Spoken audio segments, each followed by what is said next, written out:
This is another part. I don't know what number it is now, but another part of my life about abilities. The hardest thing I had to go through is when I lost my mom and dad. I lost both of them within a what is it, 13, 14 month period.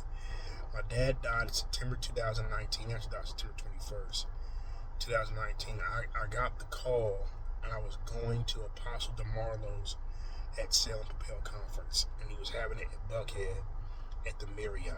And I just parked my car, and I was getting ready to cross the street. I got the call that he had passed away, and we knew he was declining. And the week prior, I had went to Chicago, and when they told me that, I had flew to Ohio before I went to Chicago to check on him and really to say my final goodbyes. And I knew when I went in the room and I seen how he was in his condition that would be the last time I would probably see my father alive. And I wasn't sure if he was going to pass while I was in town or during Chicago, and he did it. And so I was thankful that God, gave me the grace. Um, but he passed, and he didn't have insurance. He had a lot of different things. My dad had misconceptions on some stuff, and so we had to end up cremating him. And I kind of felt a little bad about that at the time because I just wanted to send him home right. And I felt like a little bit like I failed in that regard, to be honest, because I asked for help from the church community and I got like no help. I had to pay for that out of pocket, and it was really hurtful. And by that time, I was still in Atlanta, and I really had to get healed from certain people that I put in a whole bottle of the city of Columbus. Um, and I just thought it was weird. Like I had labored so much and I had poured so much, and it was like no help.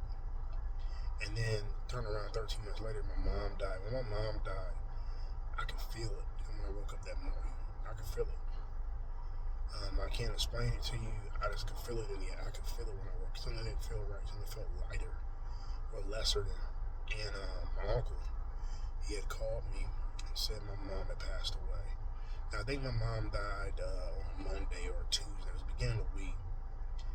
And when I got the news, I couldn't go into mourning. I had to go into warring because it was another situation. And we was able to get enough money to raise for my mom and lay her rest. It was during COVID, so people had a little bit more money and stuff like that. And we did the funeral. It was a lot of moving pieces with that. But I didn't take a break. I pushed through all of that. I pastored through all that. I preached through all that. And you don't know how much of a toll that is until you look back. And when Pastor Cammy, her mom died, I remember telling her, I said, if you got to take time, take time. And I learned from my mistakes how to give wisdom to other folk. I probably should have took time. I'm not saying I wasn't strong enough, but sometimes people don't care, and they just want a word, and you can, as a preacher, you know that, and so you try to stand on that duty. But I've learned, man, you gotta heal. A broken leader cannot be an effective leader, and so it's okay to take time to heal. It's okay to take time to rejuvenate yourself, and a lot of times we don't take that time. But I want to tell you that you need to take that time sometimes to rejuvenate yourself.